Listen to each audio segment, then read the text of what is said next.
mostré otra técnica que era más estándar para medir proteínas específicas. Ya, para los compañeros que nos tuvieron, tenemos estudio de proteínas, podemos hacer un proteinigrama, que nosotros hacemos migrar las proteínas y vemos el total de proteínas, las vemos en sectores, ya, de acuerdo a cómo migran, así, las vamos a ver así, pero por ejemplo acá cuando tengamos alfa 1, no vamos a saber si es la tripsina o la glicoproteína. Acá en las gamas no vamos a saber exactamente cuál es. Y para eso teníamos un método para estudiar específicamente cuál era la proteína que queríamos estudiar. ¿Lo recuerdan? Que vimos un videíto y yo les dejé el link también en el aula virtual, porque no se veía tan bien cuando subí el video del Zoom, así que para que lo vieran estaba en el aula virtual. ¿Alguien conoce algún método, los que no estuvieron, conocen algún método de detección específico de proteínas?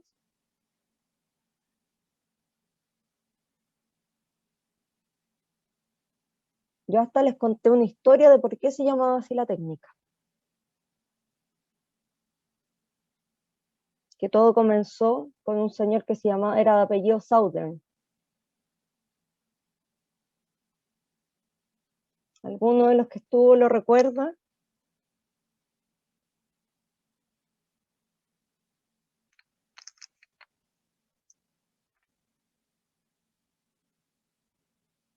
Yanis, que yo creo que se acordaba, no ha vuelto a la clase. Así que ya teníamos el Western blot, que lo que nosotros hacíamos era migrar las proteínas por tamaño.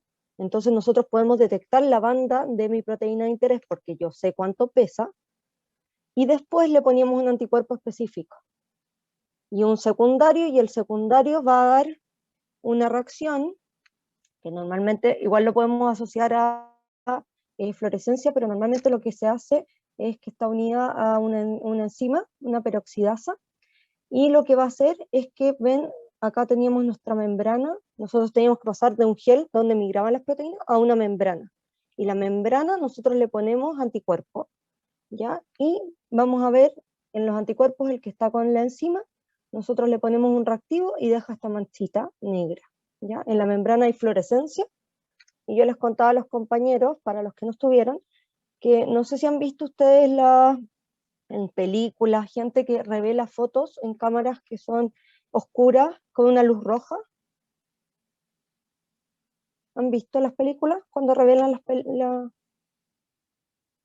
Ya. Bueno, el Western blot hace algo parecido. Uno se mete en una cámara oscura con una luz roja y utiliza placas de radiografía. Ustedes saben, las placas de radiografía, si uno las llega a exponer a la luz, se velan, ¿ya? ¿Por qué? Porque reaccionan a la luz. Entonces lo que uno hace es que esta membrana que tiene esta enzima da una reacción quimioluminescente, o sea, brilla. Uno está ahí en la cámara oscura y ve que la membrana se pone a brillar, justo donde está mi proteína. Entonces uno le pone la placa radiográfica y la placa se quema con esta luz. Después uno la revela con estos líquidos, mismo como los que usan para la foto, y lo deja colgando para que se seque, y se ve así, chicos. Ay, sí, sí. Y hay que tener mucho cuidado y con guantecitos, y ahí, sí. Y hay que reutilizarlos porque también sí, son ácidos, ¿ya? Que permiten revelar estas placas, ¿ya? Pero eso mismo se hace, y yo les comentaba que se hace mucho en investigación, ¿ya? Es un método por referencia para hacer eso. Ahora igual se ha buscado y hay maquinitas que uno ve la quimioluminescencia, y hay equipos, igual son caros, pero que estos equipos detectan la quimioluminescencia. Y hasta pueden dar un valor de cuánto fue la quimioluminescencia, ¿ya? Pero lo tradicional es con las placas radiográficas, ¿ya? Y ahí pasándolas por los líquidos. ¿Ya? Aquí yo les había dejado un video, porque vimos un video que estaba en inglés que mostraba las etapas del Western blot, y acá yo les dejé un video que era más largo, por eso no lo mostré en clase, de cuando se hace el traspaso del gel, que es donde migran las proteínas por carga, por tamaño, perdón. ¿Por qué? Porque nosotros le ponemos carga negativa a todas las proteínas, entonces migran todas, independiente de su carga, pero por tamaño, y luego hay que pasarlas a estas membranas, ya que son de nitrocelulosa o PDDF, y se pasan esa membrana, y de esa membrana yo ya puedo detectar la proteína de manera específica. ¿Ya? Y habíamos visto que la albúmina era la principal proteína plasmática, y que finalmente la concentración, miren, cuando uno ve ahí el proteinigrama, ven que tiene un pic gigante. Ese pic es el de la albúmina. Y entonces la albúmina, como ese pic es tan grande, nosotros, si se modifica la concentración de albúmina en el plasma, finalmente me va a dar cuenta de la cantidad total de proteínas. La cantidad total de proteínas va a depender mucho de la albúmina. Entonces, si yo tengo hiperproteinemia, es porque tengo hiperalbuminemia. Y lo mismo lo contrario. ¿Ya? Y ahí vimos que principalmente se da hipoalbuminemia, se produce un edema. ¿Por qué? Porque habría más concentración de proteínas fuera del plasma, entonces el agua va a salir de mi torrente sanguíneo y va a generar un edema. Y acá hay distintas causas de la hipoalbuminemia. ¿Ya? Y hasta ahí habíamos llegado, chicos, en la clase pasada. Recording in Les hice progress. como un repaso de una de las técnicas. ¿Ya? Si tienen dudas, los que faltaron a la segunda parte de la clase, igual me pueden preguntar después cuando revisen la grabación completa. ¿Ya? Entonces acá nosotros, recapitulando acá, teníamos el proteinigrama, tenemos la albúmina y vamos a tener distintos tipos de proteínas. Y aquí voy a tratar de ir pasando por los distintos tipos. ¿Ya? No vamos a ver, por ejemplo, la transferrina. ¿Por qué? Porque la transferrina la vimos antes, ¿cierto? Chicos, ¿qué era la transferrina? ¿Qué hace la transferrina?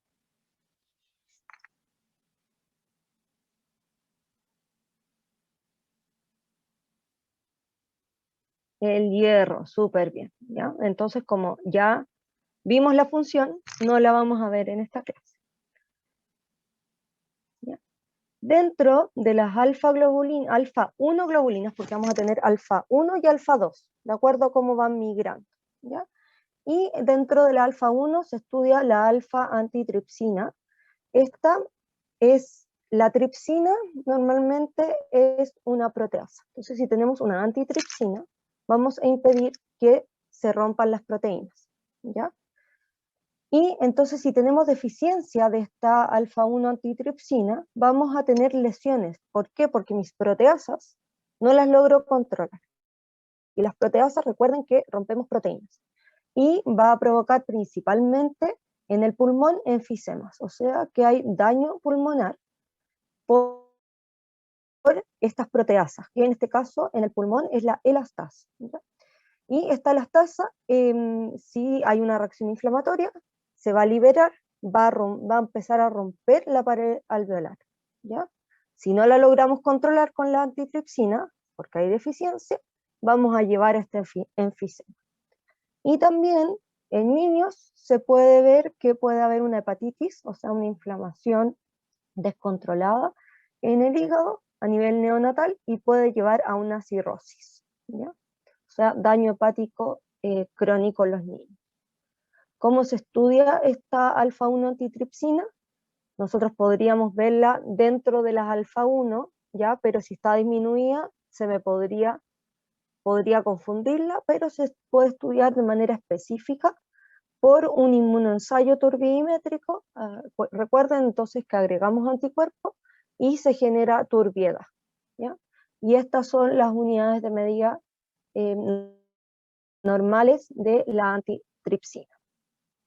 Dentro de las alfa 1 globulinas también hay una glicoproteína, y esta glicoproteína también se estudia porque puede haber una deficiencia hereditaria y está aumentada en enfermedades inflamatorias agudas y crónicas. Ya no se tiene tan clara su función, pero sí se ve que está aumentada en enfermedades inflamatorias. Podría estar participando en, por ejemplo, en la atracción de los neutrófilos, la adhesión, pero tampoco está muy claro.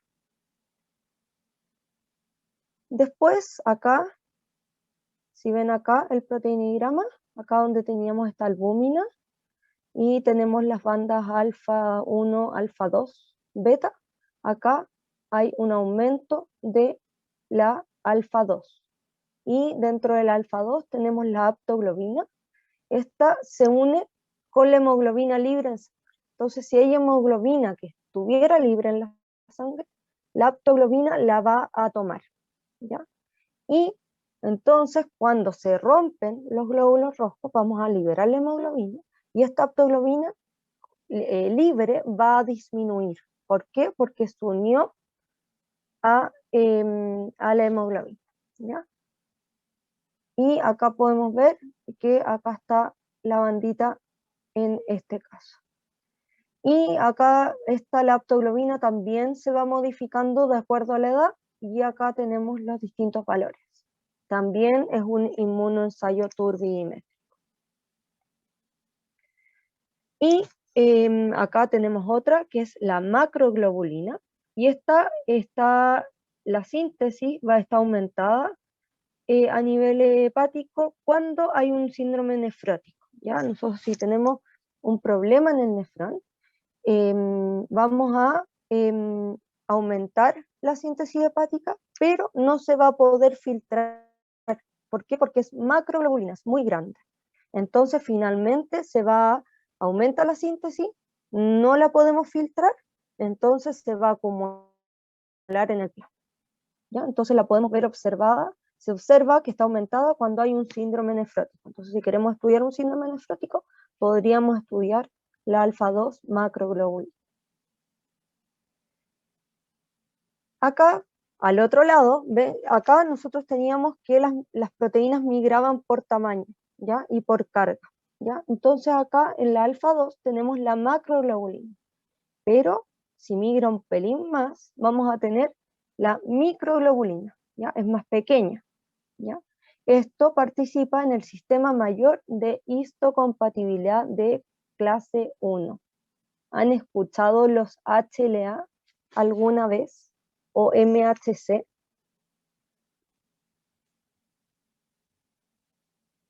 ¿Saben lo que son? No, profe. ¿No? ¿Nunca lo han escuchado? Ya. Los HLA o MHC, que es cuando son en ratón, es un sistema que participa para el sistema inmune, ¿ya?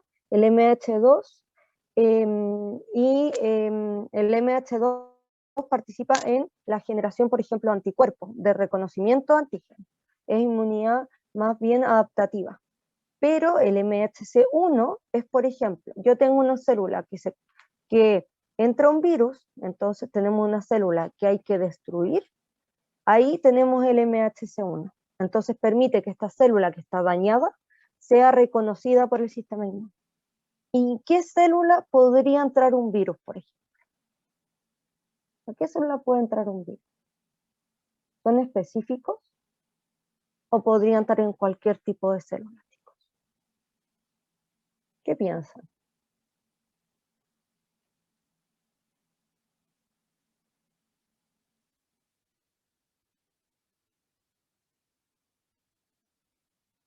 Ya, el virus es específico, pero si yo tengo varios virus, podrían entrar a más de un tipo celular, ¿cierto?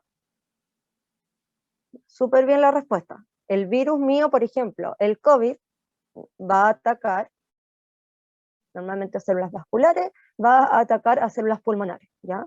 No me va a atacar, por ejemplo, podría no atacar los enterocitos en el intestino, podría ser que no, ¿ya? Es más pulmonar. Hay otros virus, por ejemplo, el norovirus, el rotavirus, ¿ya? Ese va a afectar directamente al intestino, ¿cierto? Con las diarreas, ¿ya? Pero finalmente igual, mi célula del intestino y mi célula pulmonar tienen que presentar este MHC1, ¿ya? Para poder decirle al sistema inmune, ¿sabes qué? Estoy dañada, tengo un problema. Entonces, si la microglobulina es parte del MHC1, está en la membrana de todas las células nucleares, ¿ya? Y acá tenemos valores para adultos, en miligramos por litro y en nanomolar. Esta va a aumentar en algunas enfermedades autoinmunes de tipo inflamatorio. ¿Por qué? Porque como está asociado al sistema inmune, y yo tengo mucho sistema inmune, si tengo mucha microglobulina, podría estar induciendo mucho sistema inmune. Y lo contrario, si tengo autoinmunidad, también va a estar aumentada la beta 2 microglobulina. Y en este caso tenemos dos enfermedades, tenemos una enfermedad autoinmune que es la artritis reumatoide y el síndrome de Sjögren, que está asociado a inflamación y a ciertas enfermedades autoinmunes. ¿Han escuchado alguna vez del síndrome de Sjögren? ¿Lo conocen? ¿Conocen a alguien que tenga alguna enfermedad autoinmune, chicos? No, profe. Ya.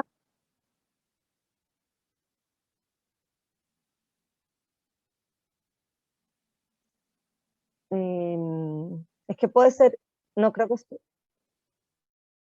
ya, no, ya, perfecto, ya, no es sistema inmune, ya. Normalmente la psoriasis es de las que más se ve con daño a nivel dermatológico, ya también tiene asociado mucho un estrés.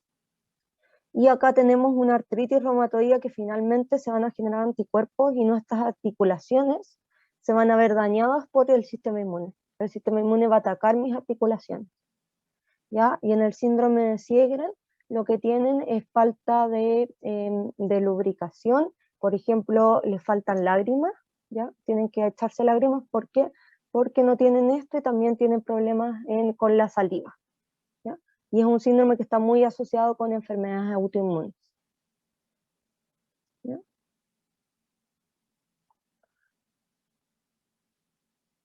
Y si tenemos una concentración baja, podría estar correlacionado con una menor proliferación tumoral e infiltración ósea, pero aquí en cuanto a tumores también inflamatorios, ¿ya? Y por ejemplo, se puede observar que si está muy alterada esta microglobulina, puede haber un mal pronóstico en pacientes con mieloma múltiple, ¿ya? Que tenemos las células también inmunes que son de la línea mielocítica, que están aumentados y proliferando sin descontrol. ¿Ya? Eso con respecto a la alfa 1, la alfa 2 y la beta 2. ¿Ya? Y ahora nos vamos a ir a las gamma globulinas, o bien conocidas como inmunoglobulinas. ¿Qué son, chicos, las gamma globulinas? ¿Cómo las conocemos nosotros con otro nombre? ¿Como anticuerpos? Como anticuerpos. Muy bien, los anticuerpos son gamma globulinas, de acuerdo a la migración, porque van al sitio gamma, o inmunoglobulinas, que son globulinas del sistema inmune. ¿Ya? Vamos a tener distintos tipos, ya normalmente se les dice inmunoglobulinas. Vamos a tener la IgG, la IgA, IgM, IgD e IgE. Estas ahora con el tema de los anticuerpos en el sistema, con todo lo del COVID, igual se ha hablado mucho de los tipos de inmunoglobulinas que se están secretando, ¿ya? Vamos a tener que las inmunoglobulinas tienen este apellido, por así decirlo, de GAMD.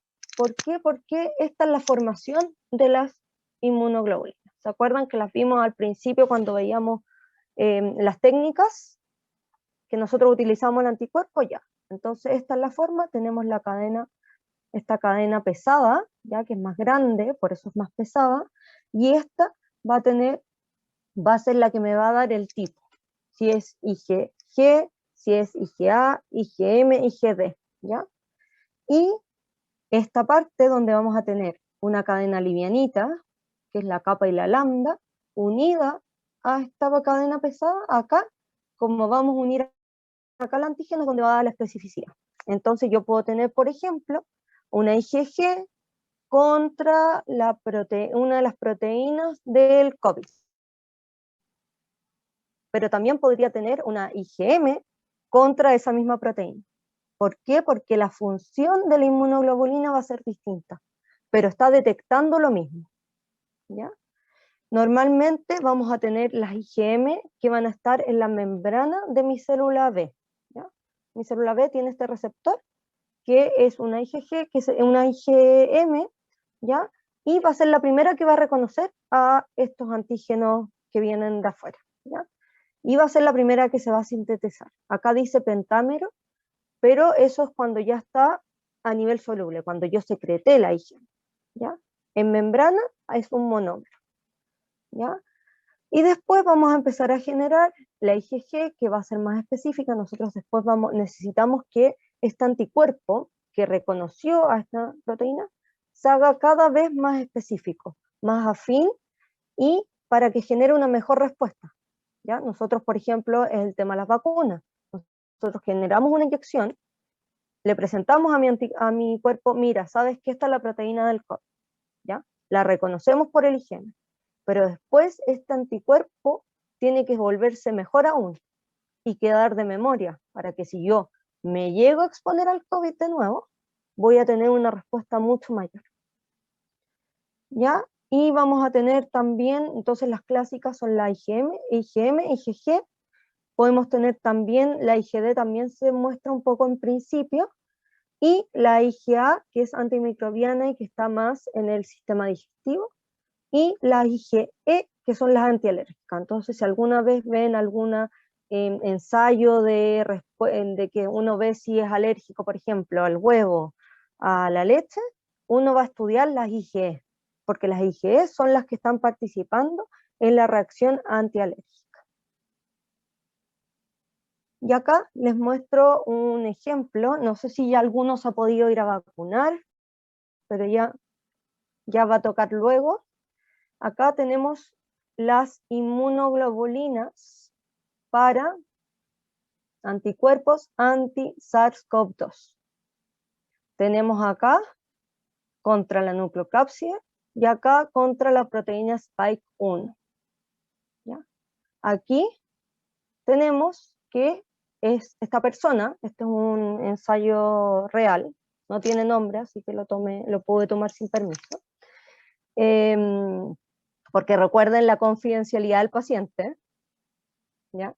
Y acá tenemos que esta persona tiene anticuerpos contra SARS-CoV-2, tanto de Spike, y acá tiene un poquitito para la nucleocápside.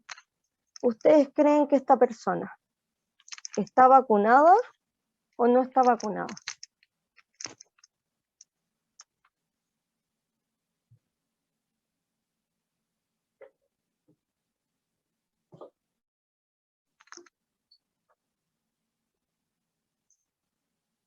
¿Qué creen, chicos?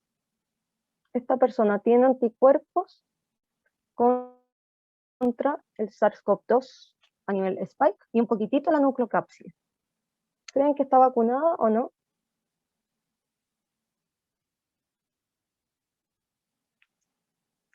A ver, Yo creo que depende de la vacuna, ¿no? ya, asumamos, Porque sí, ya. porque hay un grupo de vacunas que trabajan con el RNA mensajero de la proteína Spike. En cambio, me parece que la China, la Sinovac, trabaja con virus atenuado. Sí, Entonces, en ese caso, habrían más anticuerpos a distintas zonas del virus. ya, podría ser eso, súper bien. Sí, la RNA es contra la proteína Spike porque debería tener menor variación. Yo por eso apoyo un poco la Sinovac, porque si tengo atenuado y después muta, la posibilidad de que la vacuna baje la eficacia, yo creo que es menor, ¿ya? Ya, pero si fuera la Sinovac, ¿ustedes creen que esa persona se puso la Sinovac? No, no, porque yo Ya, esperaría más anticuerpos para la nucleocápside también. ya, y si la persona se habrá vacunado con una sola dosis, ¿por qué serán dos dosis? ¿Podría estar vacunado con una sola dosis esta persona? Podría ser también, ¿cierto? Y eso fue lo que pasó. ¿Ya? Aquí un Profe, ¿y familiar, cómo se explica la diferencia en los valores de anti-spike y nucleocápside, que sean tan por- diferentes uno con otro? porque finalmente el sistema inmune lo más probable es que detecte menos el de la nucleocápsida, ¿ya? Yo no sé exactamente la conformación que tiene el virus, pero puede ser que la spike sí, a ver, nosotros podemos tener que hay respuestas, después lo vamos a ver, que son policlonales y monoclonales, ¿ya? Nosotros, por ejemplo, podríamos tener que este anticuerpo podría ser que vamos a reconocer más de un sitio en la spike. Y tal vez la nucleocápsida tiene solo un antígeno, entonces solo tengo que encontrar a el receptor que me lo detecte. Podría llegar a ser una razón, ¿ya? Pero no soy viróloga, ¿ya? Y yo la inmunología la manejo más de enfermedades autoinmunes, ¿ya? Pero acá, en la segunda dosis, miren cómo aumentó, más de 30 veces, ¿ya? Y acá aumentó 10 veces. Entonces acá se demuestra clínicamente con un ensayo en el laboratorio clínico por qué son importantes las dos dosis, ¿ya? Yo creo que las que son monodosis, esperaríamos encontrar esto con solo la primera dosis, ¿ya? Entonces, esto es la importancia de que no se pierda la segunda dosis. Y esto pasa con muchas vacunas, ¿sí?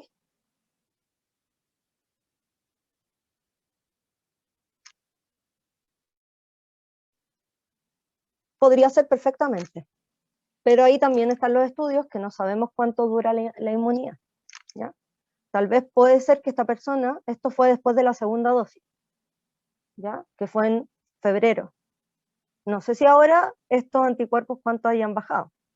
Y lo importante es que nosotros podemos tener bajos los anticuerpos después, pero que esté guardadita en mi célula B, para que cuando llegue el virus se active de nuevo, ¿ya? Entonces hay muchas veces que, por ejemplo, hay citoquinas que son inflamatorias que si yo no me meto al ganglio no las voy a encontrar, por ejemplo, ¿ya?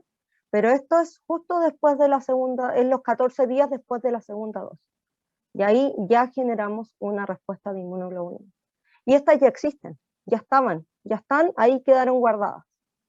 Y son anticuerpos de alta afinidad, ¿ya? Y esto se hace por un inmunoensayo, o sea, mi inmunoglobulina la reconozco con una misma inmunoglobulina que está asociada a una reacción quimioluminiscente. ¿Qué ocurre con las inmunoglobulinas en nuestra edad?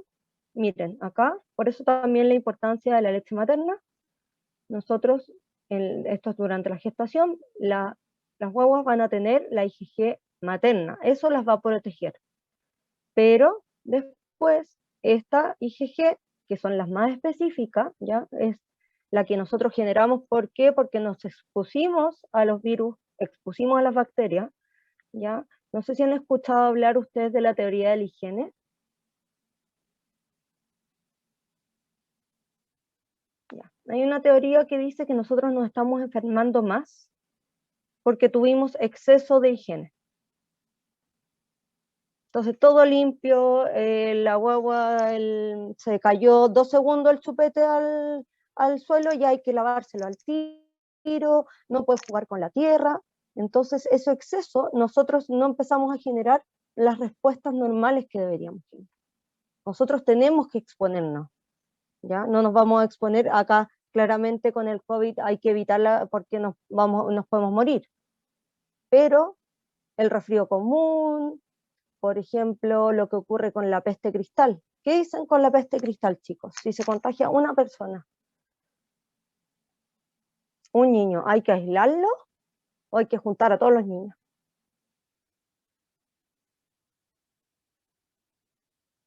Ya, porque ahora ya es adulta, ¿ya? Dicen que las pestes lo mejor es tomarlas de niños porque son más suavecitas, ¿ya? Y tratar de generar esta respuesta, ¿ya?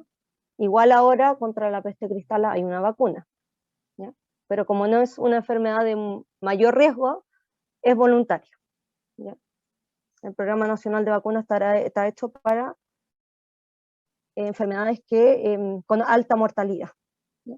Entonces acá la IgG va a bajar en la guagua recién nacida, pero después se va a empezar a exponer, ¿ya? Y también acá vamos a tener esto porque aquí hay lactancia materna, que vamos a estar pasando anticuerpos al niño antes de que empiece a exponerse a todo el resto, ¿ya? Porque nosotros hemos estado expuestos mucho más tiempo que el agua. Y ahí ya empiezan a generarse las IgG de la guagua y bajan las maternas. Y acá empieza a generarse la IgM. Ven que yo la IgM les dije que era la primera línea. Ven que aparece antes que la de la guagua, que acá sería en amarillo. Y luego la IgA, que es la del sistema del tracto digestivo, ya empieza a generarse a partir del año.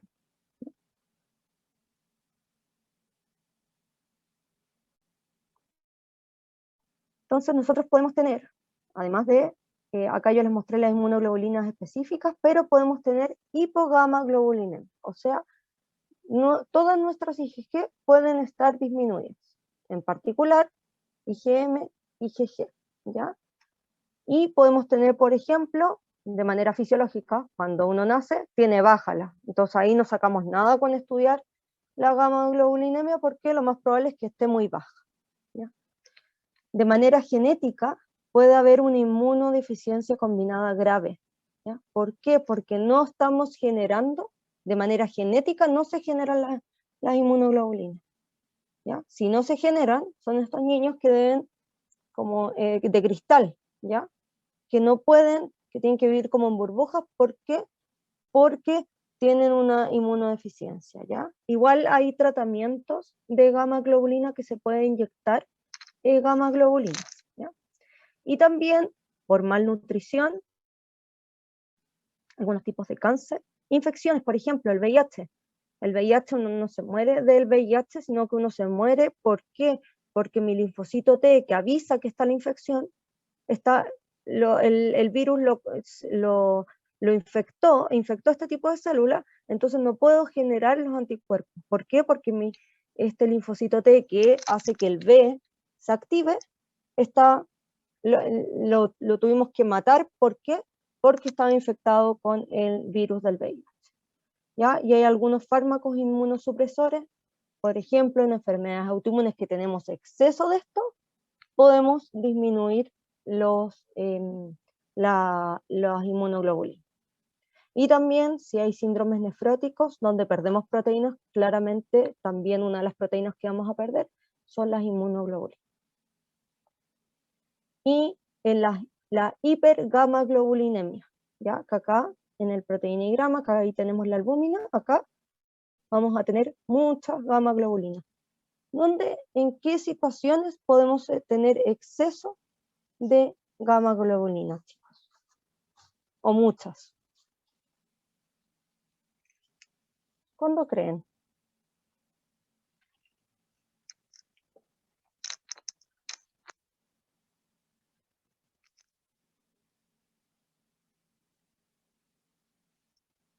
¿Cuándo piensan que podemos tener muchas gamma globulinas? Ya, enfermedad autoinmune, también el lupus es una enfermedad autoinmune.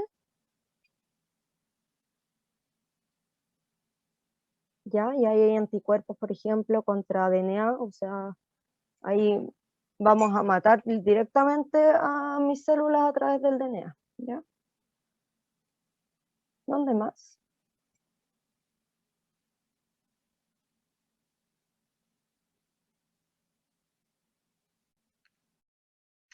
¿Creen que además de una enfermedad crónica, nosotros fisiológicamente podríamos tener hipergamaglobulinemia durante nuestra vida si no tenemos ninguna enfermedad crónica?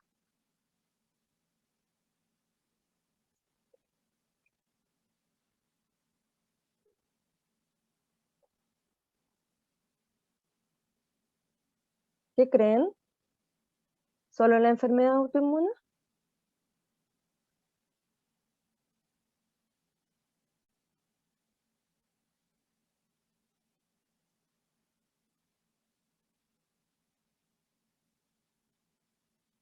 ¿O no creen nada?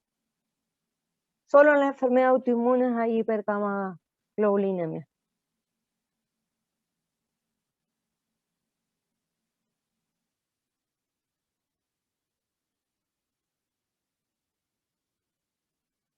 Sí.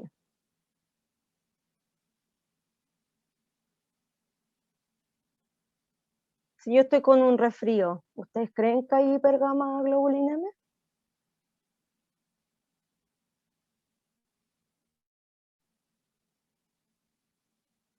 ¿Qué creen, chicos?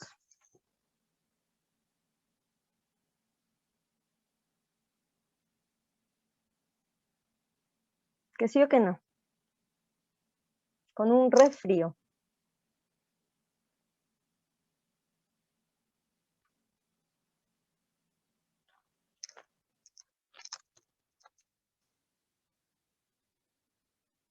Muy bien, cuando nos vacunamos, ¿ya?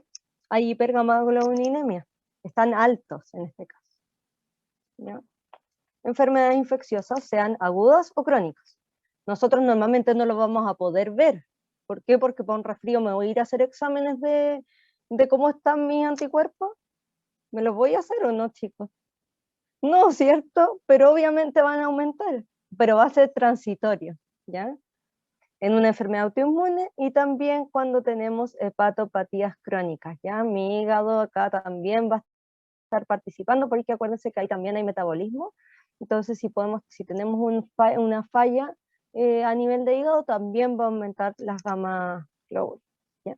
Entonces esto para que lo recuerden. ¿Sí?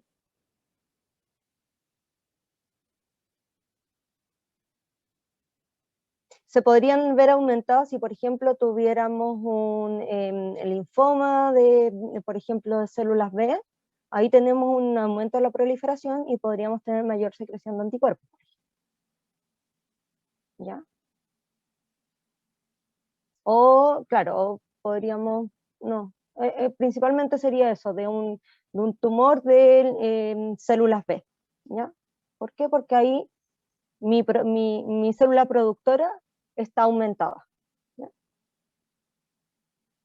Pero muchas veces ven acá, el cáncer podría generar hipogamaglobulinemia. ¿Por qué? Porque el cáncer, no sé si recuerdan de fisiología, si lo habrán visto. ¿Tuvieron una clase de cáncer en fisiología?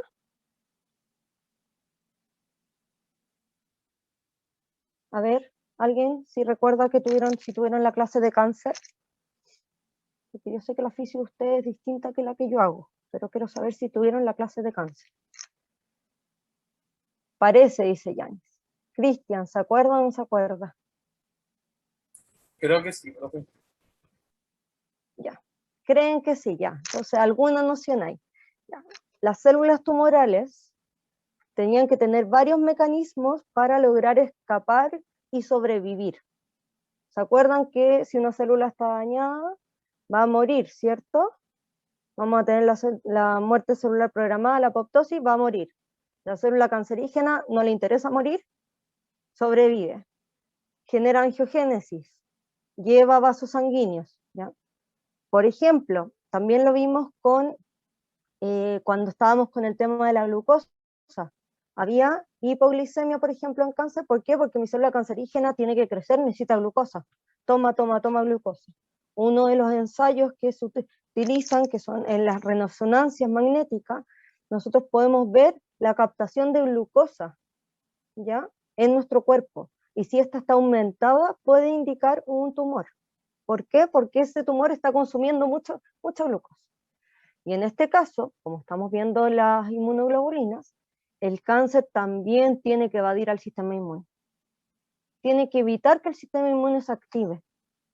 Y finalmente, si inhibe al sistema inmune, podemos tener hipogamaglobulinemia. El cáncer en general. ¿Ya? Pero si tenemos un cáncer de las células B, sí podemos tener mayor producción de gamma globulina. Ahí hicimos un repaso de cáncer, que creo que también nosotros vamos a tener una clase de cáncer y vamos a ver algunas alteraciones que podemos estudiar. ¿Ya?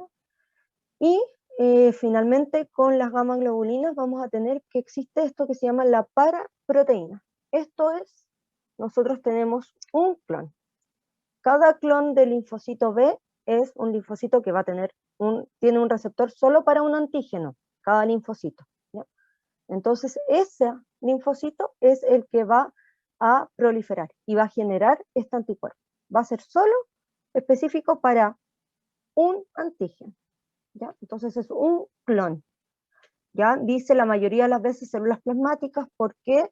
Porque el linfocito B, una vez que se activa, se diferencia y se convierte en célula plasmática. Así que si ustedes leen célula plasmática, es una célula que ya está produciendo anticuerpos. ¿Ya? Entonces por eso dice la mayoría de las veces células plasmáticas. Y acá nosotros vamos a ver un pic. Ahí.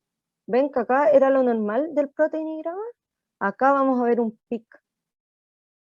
¿Ya? Que corresponde a esta paraproteína.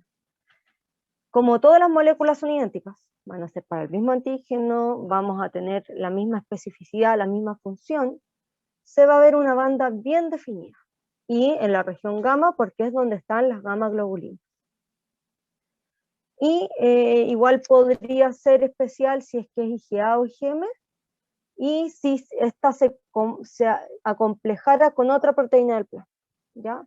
Pero lo más común es que vamos a ver esto así, ¿ya? Y eso es lo que ocurre en el mieloma múltiple, ¿ya? En el mieloma múltiple vamos a tener proliferación de este tipo celular, de un tipo celular, ¿ya? Y lo vamos a encontrar entonces esta paraproteína en el suero o en la orina. Además van a haber células plasmáticas en la médula ósea, ¿ya? Porque en la médula ósea nosotros vamos a generar linfocito B, pero no es donde se diferencia, ¿ya? Entonces estas células plasmáticas van a volver y van a infiltrar la médula ósea. Y también van a haber lesiones de órganos relacionados, como por ejemplo acá hay una lesión ósea a nivel del cráneo, ¿ya? Entonces ahí tenemos un ejemplo donde hay exceso de paraproteína, y esta paraproteína entonces va a ser específica, va a ser un tipo de gamma globulina, súper específico, que va a ser, esta célula va a ser la que va a proliferar descontroladamente. Ya chicos, ¿dudas de alfa, beta y gamma proteínas?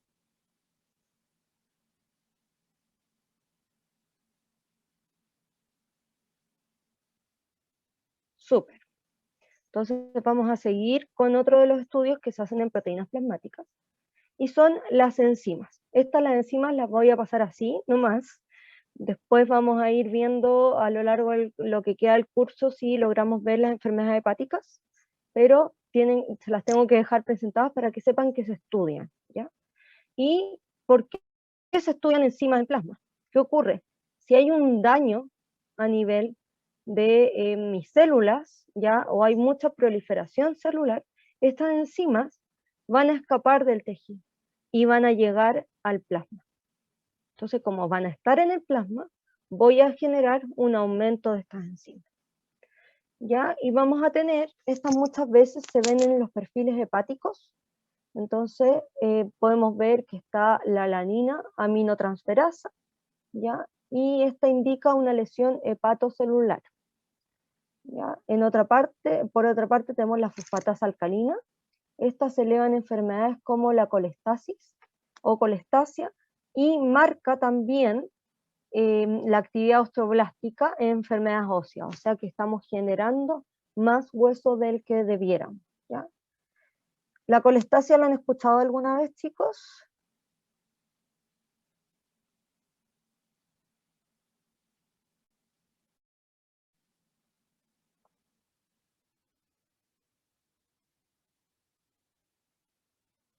Ya, ahí vamos a tener que va a haber problemas en la secreción de los ácidos desde la vesícula. Entonces finalmente estas enzimas se van a ir hacia el torrente sanguíneo, ¿ya? Lo vamos a ver, lo anoté, para que lo veamos en las enfermedades que acá en Chile, que eso también es importante, hay una alta prevalencia de colestasia en el embarazo, ¿ya? Somos uno de los 3 países que tienen una alta prevalencia de esa enfermedad, ¿ya? Conjunto con Japón y Suecia, ¿ya? Así que la vamos a ver en la enfermedad del embarazo, y ahí está aumentada la fosfatasa alcalina, ¿ya? La amilasa, ¿recuerdan qué es la amilasa, chicos? ¿Qué es la amilasa?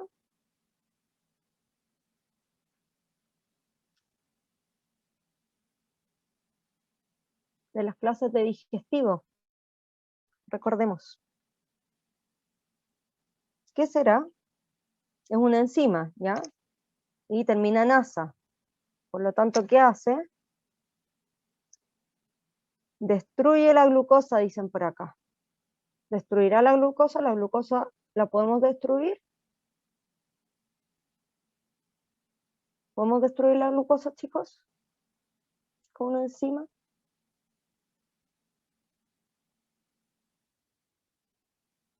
¿Ya? ¿La glucosa? ¿La amilasa hidroliza la glucosa? ¿O la glucosa la modificamos y cuando ya la modificamos ahí la cortamos en dos en mi célula? Por ejemplo, con la glucohexoquinasa que le pone un fosfato. ¿Nosotros cortábamos la glucosa o no? Amilasa. Miren el nombre. ¿Tiene algo que ver con glucosa? Aprovechense de los nombres de las cosas, chicos. Almidones, profe. Almidones, muy bien, Salival y pancreática. para que lleguemos a la glucosa finalmente, ¿ya? ¿Ya? Y está en la boca y está en el páncreas. Entonces, si tenemos amilasa dando vuelta en la sangre, vamos a tener un daño en el páncreas. Entonces, pancreatitis aguda. ¿Ya? Entonces, por ejemplo, aspartato aminotransferasa, que transfiere aminos el aminoácido aspartato, ¿ya? Hay que aprovechar los nombres de las cosas, ¿ya? Esta también está a nivel hepático y nivel muscular, entonces si la encontramos aumentada en la sangre, podemos tener un daño. La creatina quinasa, esta la vamos a estudiar cuando veamos cardiovascular, porque es un muy buen marcador de lesión muscular e infarto agudo al miocardio, ¿ya? Esta es de las principales que se estudia, ¿ya? También acá, gamma glutamil transpeptidasa va a ser es sensible, me sirve para ver lesión hepática, pero no es específico. Entonces esta, si nos sale alterada, podemos decir, ya, es un buen marcador de lesión hepática, pero lo debemos agregar con otro marcador. Y finalmente la lipasa. Si la amilasa rompía almidón, ¿qué rompe la lipasa? Lípidos. Lípidos, súper bien. Como las proteasas rompen proteínas. Y tenemos la proteína C reactiva. Chicos, ¿empezaron a ver el mapa conceptual? ¿O no lo han revisado? ¿Todavía no trabajan en él? Ya. A ver acá en el chat. No, todavía no lo revisan. Así que les voy a contar lo que es la proteína C reactiva. ¿Ya? Esta creo que también se los dije la clase pasada, si la recordaban, que nuestra subsecretaria confundió la proteína C reactiva con la reacción en cadena de la polimerasa, pero la proteína C reactiva es una proteína, no es una técnica, ¿ya? Y son proteínas que están aumentadas cuando hay una reacción de fase aguda, o sea, tenemos una inflamación, una infección, la proteína C reactiva inmediatamente, ven, en menos de 24 horas está aumentada, ¿ya? Y se utiliza para eso, es una proteína clásica.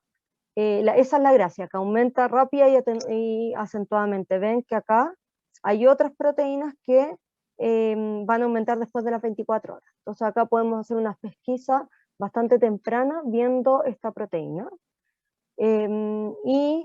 Podemos tener, por ejemplo, acá mayores a 100 miligramos por litro, ¿ya?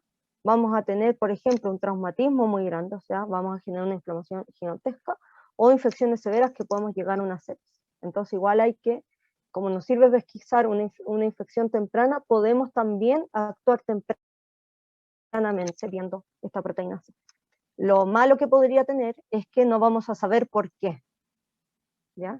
Pero sí vamos a saber que hay una infección. Y si hay una infección podemos buscar cuál sería la causa para poder tratarla. Entonces es una prueba inequívoca, ¿ya? Siempre van a ver, tenemos, ya, hay inflamación, ya, proteína C reactiva. ¿Ya? Y por ejemplo, por virus, no causan una elevación de proteína C reactiva, ¿ya? Y en algunas enfermedades autoinmunes, que serían la esclerodermia, ¿ya? Y el lupus, tampoco aumenta, ¿ya? Pero podemos decir que si está aumentado, sí o sí hay una respuesta inflamatoria. Y ahora vamos a ver un poco de hemostasia. Les voy a mostrar los mecanismos. Acá vamos a ver las plaquetas, que era donde podíamos verlas, aunque no sean proteínas del plasma, ¿ya? Pero como están implicadas en la respuesta vascular, las voy a pasar así, vamos a hacer una pinceladita de las plaquetas. La hemostasia es el mecanismo que tiene el organismo para impedir la pérdida de sangre y mantener la circulación sanguínea tras un traumatismo o lesión vascular. O sea, ¿de qué se ocupa la hemostasia? Que cuando ustedes en su vida normal, ¿dónde pueden ver un efecto de la hemostasia?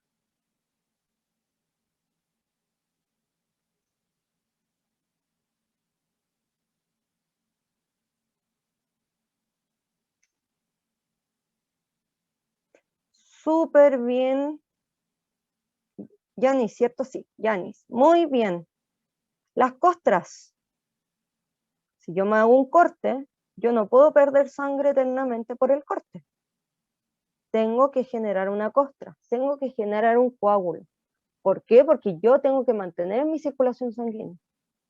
Es fundamental para las hormonas, para mantener la osmolaridad, ¿ya? Entonces la hemostasia es el mecanismo mediante, por ejemplo, mediante el cual se forma esta costra. ¿Ya? Y es por una lesión vascular, o sea, cuando yo me corto voy a romper vasos sanguíneos. ¿Ya?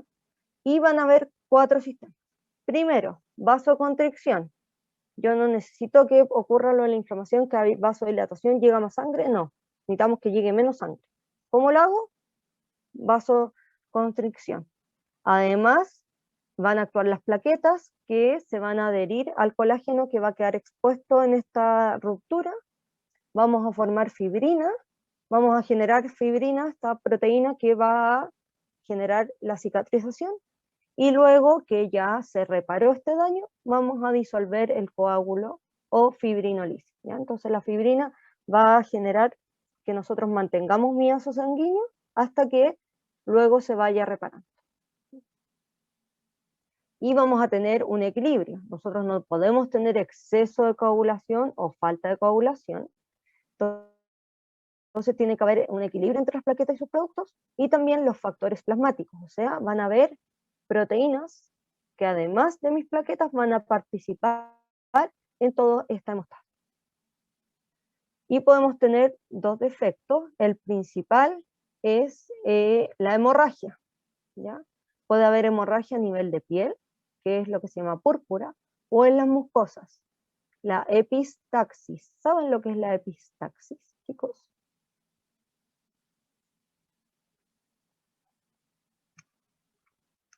Acá el nombre no les dice nada. ¿Ya? La epistaxis es la sangre de narices, ¿ya? Que es en una mucosa, ¿ya? Y es porque hay una hemorragia. A mí no me debería salir sangre por la nariz, ¿cierto? Hay una hemorragia. Y si es mucosa y tenemos la nariz, ¿qué será gingivorragias? ¿Cuál es el tejido gingival? El de la boca, principalmente las encías, ¿ya? Si tenemos hemorragia en las encías son las gingivorragias. Podemos tener hemorragias a nivel de músculo, de las articulaciones, hemartrosis, ¿ya? O en situaciones extremas en el interior de los órganos, ¿ya? Ahí ya nos fuimos al extremo y puede ser muy dañino, ¿ya? Y por otra parte podemos tener lo contrario, entonces podemos tener exceso de coagulación, podemos tener muy baja, podemos tener poca coagulación con las hemorragias, o tenemos exceso de coagulación. Y ahí, por ejemplo, un trombo nos tapó el vaso, tenemos isquemia en los tejidos de arriba, ¿ya? Y ahí finalmente, posterior necrosis, si el trombo es muy grande, no se logra disolver, y vamos a terminar en una situación de emergencia. Entonces acá yo les separé las hemorragias y el exceso de coagulación y se definen por distintos grupos. Podemos tener una hemostasia primaria, que es principalmente porque mi plaqueta, hay un problema con mis plaquetas. Puede haber un problema con mis plaquetas a nivel cualitativo y cuantitativo, de que podemos tener muchas o pocas plaquetas. Acá, por ejemplo, hemorragia, vamos a tener pocas plaquetas, o que mi plaqueta funcione mal, ¿ya? Y acá van a ver, hay defectos extrínsecos e intrínsecos. Esto no es fundamental que se aprendan cada una de las alteraciones, pero que sepan que podemos tener alteraciones en las plaquetas, en cantidad y función, y la hemostasia secundaria, que por eso está en esta clase, es los déficits de los factores de coagulación. Y acá vamos a tener la hemofilia, ¿ya? Normalmente son hereditarias, entonces nosotros vemos estos niños que tienen tendencia a generar hemorragia, ¿ya? Hay algunas más leves, otras más graves, ¿ya? Y esto habría que tratarlo con, hay que coagularlo. Y por otra parte tenemos las enfermedades trombóticas, tenemos trombofilias adquiridas y hereditarias. Las hereditarias vamos a tener defectos en los anticoagulantes naturales. Nosotros recuerden que tenemos que disolver el coágulo. Por lo tanto, en nuestro cuerpo hay proteínas y hay moléculas que van a ser anticoagulantes. Si yo no tengo estos anticoagulantes, voy a coagular más de la cuenta, ¿ya? Y ahí, ¿cuál sería el tratamiento, chicos? Si yo coagulo más de la cuenta.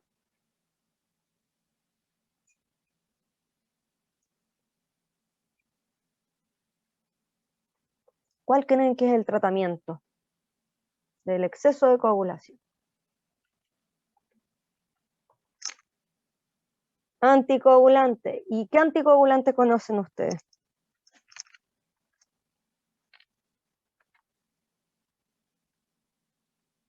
Las heparinas, como puede ser la La enoxaparina. heparina. La heparina, muy bien. La heparina es un anticoagulante. ¿Y conocen otro? Que se puede comprar en la farmacia así, como si nada. La aspirina. Que promueven que uno la compre en la tele. Sale. La aspirina. La aspirina, muy bien. ¿Por qué? Porque la aspirina va a actuar por la vía de la inflamación, va a actuar en las plaquetas, ¿ya? Pero son dosis muy bajitas de aspirina, entonces las cardioaspirinas que dicen, ¿ya? Entonces van a evitar la coagulación, ¿ya? Y son las aspirinas de niños de 100 miligramos. Y esa, yo tengo un caso familiar que tenía cáncer y finalmente se murió con una anemia gigante porque tomaba cardioaspirina todos los días, cuando no la necesitaba, ¿ya?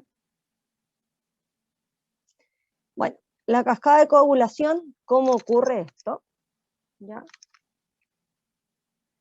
Vamos a tener que hay vamos a tener dos vías, una extrínseca que es un traumatismo.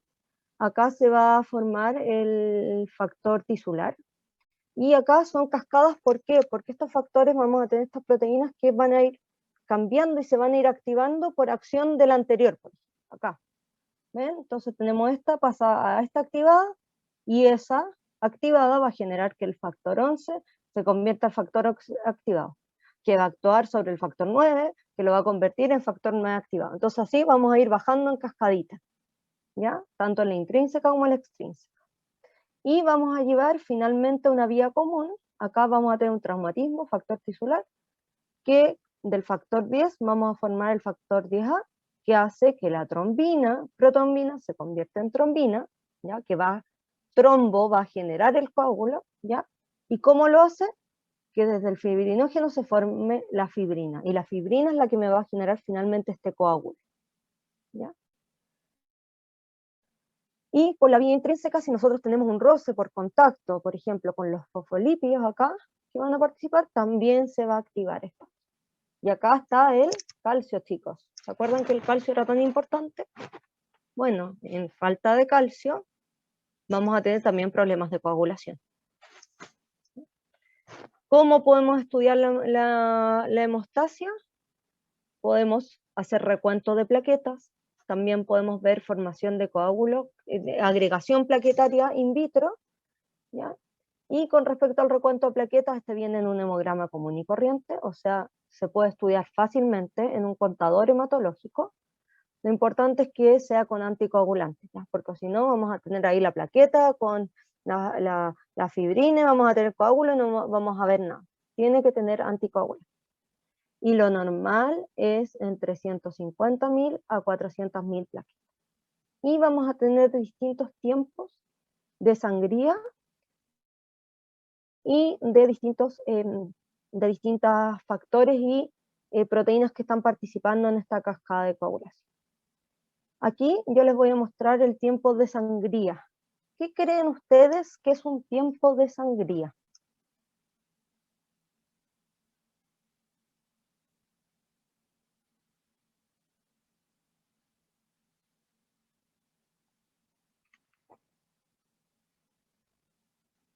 ¿Qué se les ocurre? ¿Qué dice el nombre?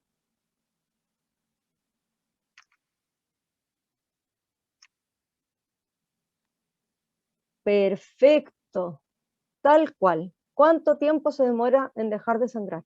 ¿Y cómo creen que se hace esto?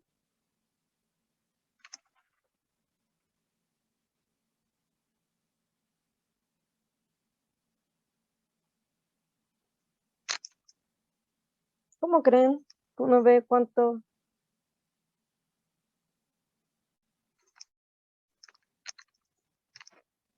¿Será in vitro, in vivo?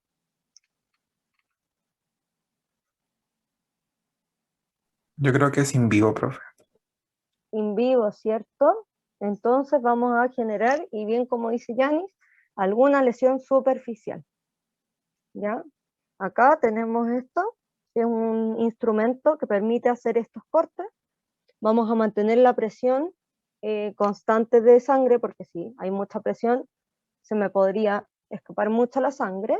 Vamos a hacer el corte y lo que se hace es ver cuánto tiempo se demora en dejar de sangrar la persona. Entonces, si deja sangrar muy rápido, podríamos tener exceso de coagulación. Si se demora mucho, tenemos falta de coagulación, podríamos tener una hemofilia. ¿Ya? Y ahí se va a ir limpiando cada 30 segundos y normalmente son 10 minutos. El tema es que tiene una poca sensibilidad, baja especificidad y baja reproducibilidad. Nosotros tenemos que hacerle el corte al paciente. Entonces es súper operador dependiente, ¿ya? Y puede estar afectado por el frío, el ejercicio, si la persona está ansiosa, empezó a liberar adrenalina, ¿ya? ¿Cuánto me demoré en cortar? ¿Ya? Entonces una prueba que sí se realiza, ¿ya? Pero no es una prueba muy buena. También podemos estudiar el tiempo de protrombina, ¿ya? Es cuánto nosotros vamos a generar esta vía extrínseca, ¿ya? Y de acuerdo acá a la protrombina vamos a tener un coágulo. Entonces, ¿qué se hace? El plasma con citrato, en este caso se utiliza el citrato para generar la anticoagulación y se le agrega, acá como esta vía extrínseca es con el factor tisular, yo al agregarle factor tisular ya estoy viendo la vía extrínseca, no estoy viendo la intrínseca. ¿Por qué? Porque en la intrínseca no había factor tisular. Fosfolípidos y claramente necesitamos que haya calcio en el medio. Y ahí vamos a ver que se forme coágulo. Y acá vamos a tomar el tiempo de cuánto se demora el coágulo en generarse in vitro. Y acá lo que se mide es el tiempo del paciente versus un pool de plasma normal. ¿Ya? Entonces, en las mismas condiciones, plasma que sabemos que es normal versus el plasma del paciente. Y lo importante es que se mantenga dentro de un rango de referencia de porcentaje, o sea que no se demore menos del 80% ni más del 120%. Y luego esto también, estos porcentajes también se pueden meter en índices de sensibilidad que permiten poder comparar si esa persona tiene un tiempo de protrombina mayor o menor, ¿ya? Y ahí estaríamos viendo si la vía extrínseca está funcionando. También está el tiempo de tromboplastina parcial activado, y acá lo que se hace es la vía intrínseca, y se utiliza un activador que lo que va a hacer es generar este efecto de contacto, ¿ya? Con los fosfolípidos, porque finalmente vamos a tener que la membrana plasmática de la célula endotelial es la que genera este contacto para cuando yo tengo una lesión. Y acá vamos a tener el activador, los fosfolípidos y el calcio. Y ahí vamos a ver cuánto se demora en coagular.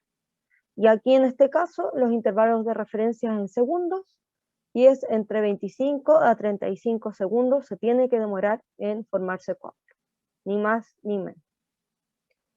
Y finalmente podemos también estudiar la trombina y ver el tiempo de trombina. Esto también se hace in vitro, también se utilizan los tubos de sangre, los tubos de citrato, y se realiza y se ve en el plasma cuánto se demora en formarse este coágulo. Ya, chicos, uno podría ponerse a estudiar cada enfermedad y cada pool de ensayos que podemos hacer, pero esto es como lo básico, ¿ya? Porque si no podríamos hacer una unidad entera de hemostasia, ¿ya? Pero quería saber si les había quedado claro lo que habíamos podido analizar, y si hay alguna duda.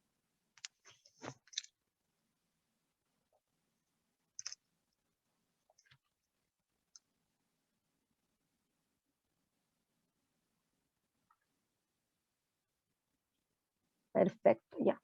Y con lo poquito que les presenté la proteína C reactiva, espero que hagan unos mapas conceptuales preciosos y súper entendibles. Ya, chicos, hoy día deberíamos haber tenido la Recording clase stopped. de alteraciones nutricionales, ¿ya? Vamos un poco corridos con el calendario, así que vamos a aprovechar los 15 minutitos, 10 minutitos que nos quedan de clase para presentar el tema, ¿ya?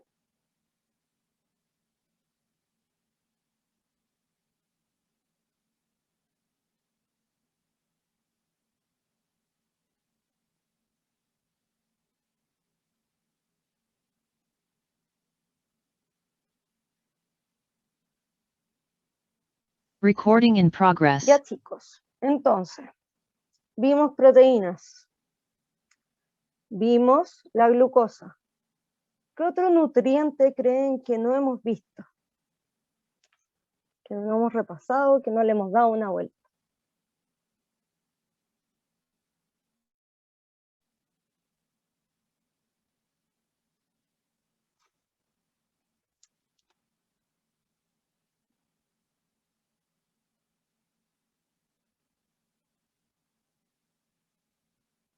O ya no nos quedan nutrientes por ver.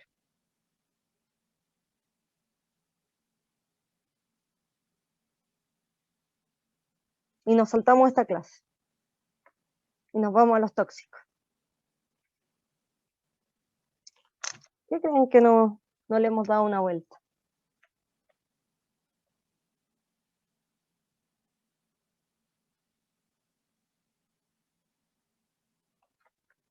¿Nadie se le ocurre?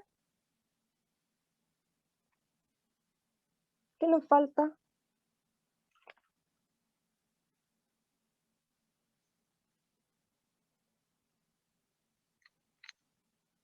Les voy a dar una pista. Es base para algunas hormonas.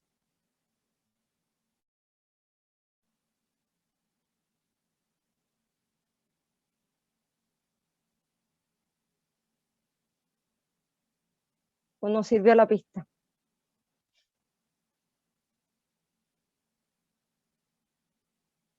Teníamos proteínas, carbohidratos con la glucosa. ¿Y qué nos queda? Lípidos, muy bien. ¿Hemos visto algo de lípidos, chicos? No, los tenemos botados a los lípidos, ¿ya? Entonces en esta clase vamos a darle una vuelta a los lípidos. Y para eso vamos a dejar, con esto vamos a hacer una participación a ver qué sabemos de los lípidos, ¿ya? Acá les puse para que en el Menti para que escribieran y escriban lo que quieran de los lípidos.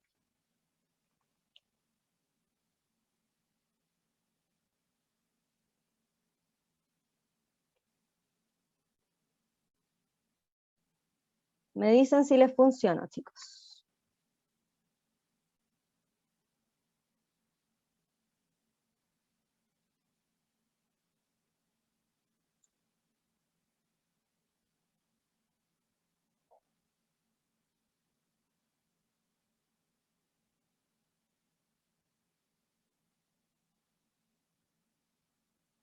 Recording stopped. Chicos, ¿les funciona? Porque a mí me dice que sí, me dice lo mismo, que no está abierta. A ver. Vamos a revisar. Mm,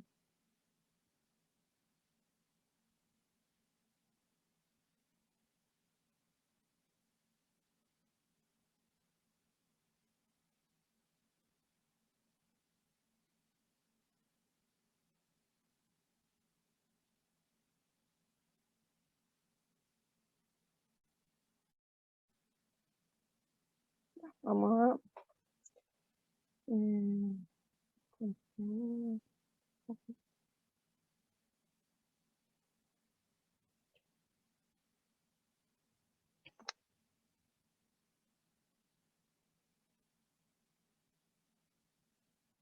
Ahí estamos.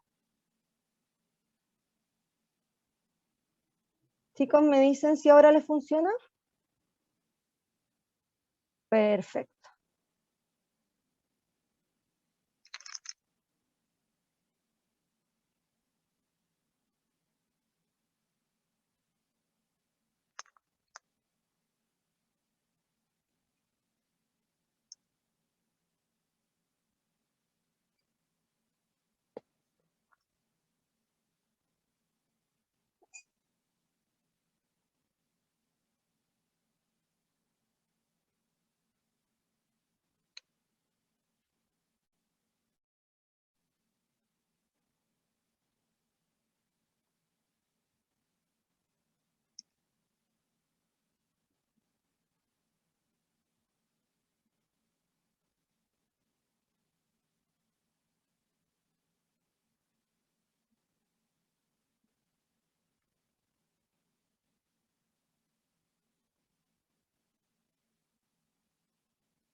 Ya chicos, tenemos solo 3 respuestas.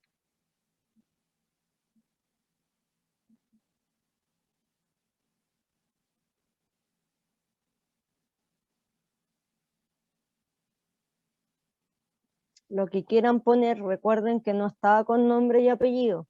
Así que, y si se llegan a equivocar, mejor, porque así lo revisamos y no quedan con la duda.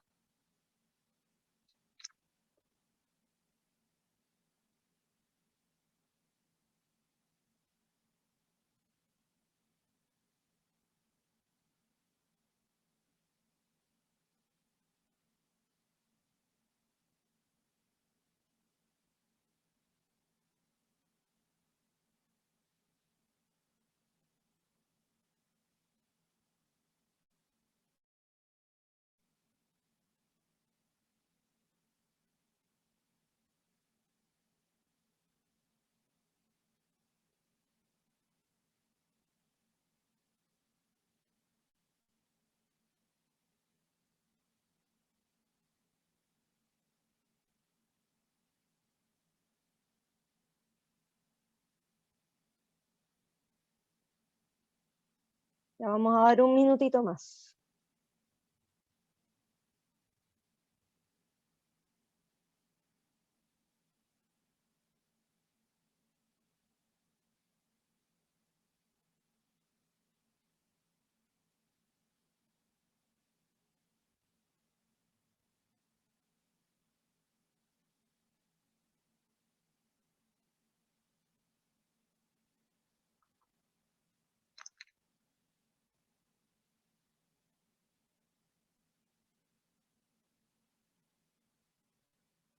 Ya chicos, llegamos a los 8 que son los que normalmente participan. 9, muy bien. Ya. Tenemos que acá mencionaron colesterol, ácidos grasos, membrana biológica. ¿Ya?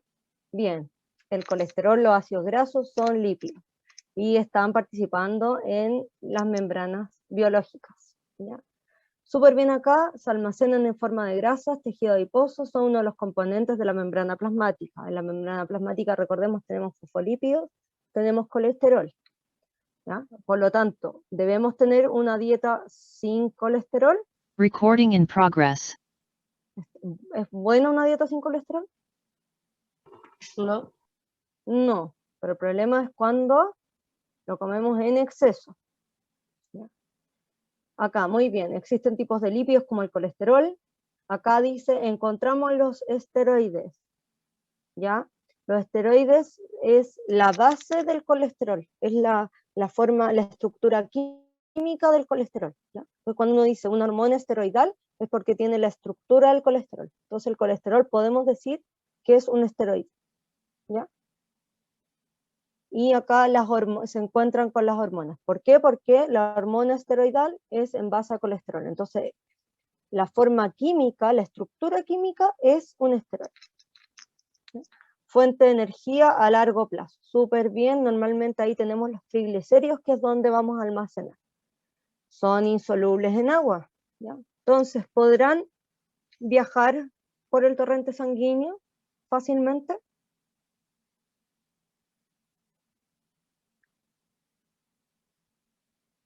No, como dice Cristian. Muy bien. Ya, no pueden viajar solos en agua. Para eso vamos a tener luego las lipoproteínas, que las vamos a estudiar. Son biomoléculas igual que las proteínas y los carbohidratos, y como son biomoléculas son cadenas carbonatadas en base a de carbono. Chicos, por favor nunca digan que la comida es orgánica. Nosotros no podemos comer comida inorgánica, porque no hay comida inorgánica. Todo lo que comemos es orgánica, en base a carbonos. ¿Ya? Entonces eso que dicen, la comida es orgánica, digan comida libre de químicos, ¿ya? Pero la comida no va a dejar de ser orgánica, ¿ya? Y tenemos moléculas hidrofóbicas acá constituidas generalmente por carbono e hidrógeno o anillos aromáticos, que en el caso del colesterol. Ya chicos, así que en general varios ahí tienen la idea de qué son los lípidos, y aquí vamos a ver las lipoproteínas. ¿Conocen algún tipo de lipoproteína? Que es como vamos a transportar los lípidos. ¿Las conocen?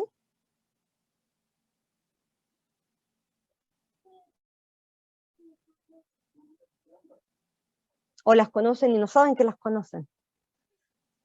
¿Las conocerán o no, chicos, las lipoproteínas? Muy bien, Nicolás. HDL, High Density Lipoprotein. LDL, Low Density Lipoprotein. ¿Ya? Y además vamos a tener los kilomicrones y las VLDL, que son las Very Low Density Lipoprotein. ¿Ya? Entonces ahí vamos a ver cuál es el colesterol bueno y el colesterol malo. ¿Ya, chicos? Entonces hasta aquí vamos a dejarlo Recording por hoy, stopped. por la hora, y esto lo vamos a continuar viendo el martes. ¿Ya, chicos? Y vamos a pasar la lista. ¿Alguna duda? ¿Algo que quieran comentar? La prueba es el jueves que viene.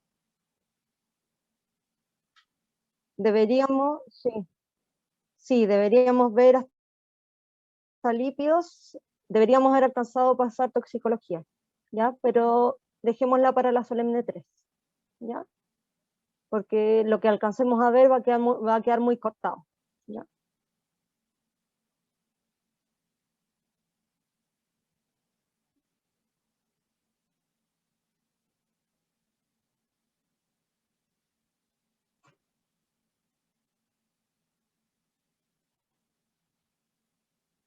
No sé si tuvieron clase en la mañana, pero tuvimos suerte porque el aula virtual estaba muerta en la mañana.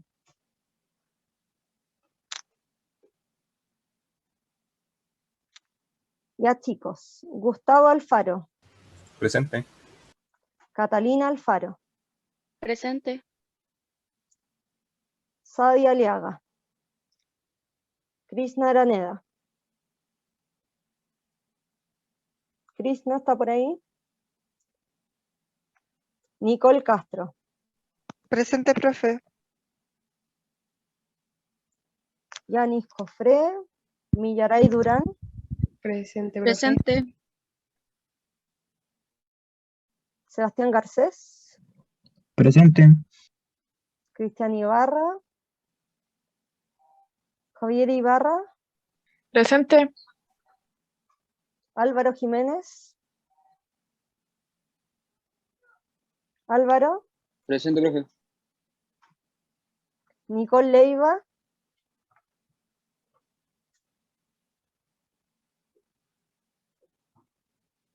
Joshua Millar, Presente. Kevin Olivares, Presente, profe. Andrea Paredes, Presente. Andrea Danixa. ¿A quién mencioné? ¿Andrea? Sí, Andrés. Ya, las dos presentes. Camila Rojas, Cristian Valenzuela está ahí, Alexandra Vargas, Alexandra, y Nicolás también está. Ya chicos, estamos listos por el día de hoy. No, profe, que esté bien. Muy bien. Chao, Chao, profe, que profe. esté bien.